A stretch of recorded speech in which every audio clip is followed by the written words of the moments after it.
नमस्कार, मी कीर्ती गायकवाड। स्वागत आहे आपलं आय न्यूज 28 मध्ये। चला तर मग जाणून घेऊयात महाराष्ट्रातल्या ताज्या घडामोडी। कळमेश्वर तहसील कार्यालयात महाराष्ट्र दिनानिमित्त ध्वजारोहण संपन्न। नागपूर जिल्ह्यातील कळमेश्वर तहसील कार्यालय येथे 1 मे रोजी महाराष्ट्र दिन मोठ्या उत्साहात साजरा करण्यात आले। यावेळी प्रमुख पाहुणे म्हणून विधान परिषदेचे आमदार कृपालजी तुमाने यांच्या हस्ते ध्वजारोहण साजरा करण्यात आले। महाराष्ट्र हा सर्व क्षेत्रात देशाला दिशा देणारे राज्य ठरले आहे। परंपरा कायम राखण्याचा निश्चय सर्वांनी केला आहे, असे मनोगत प्रमुख पाहुणे यांनी केले।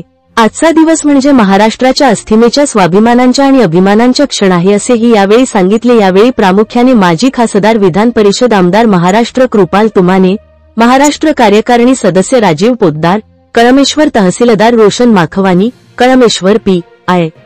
मनोज काळबांडे, कळमेश्वर नायब तहसीलदार विष्णू मुर्मे, नायब तहसीलदार संदीप तडसे, नायब तहसीलदार आभा वाघमारे, नायब तहसीलदार ज्योती जाधव, निरीक्षक अधिकारी मंगेश ववळे, नाजल बिलास खान, इतर मंडळ अधिकारी आणि पोलीस अधिकारी तिथे उपस्थित होते। नागपूर ग्रामीण रिपोर्टर इशिका धार्मिकची रिपोर्ट।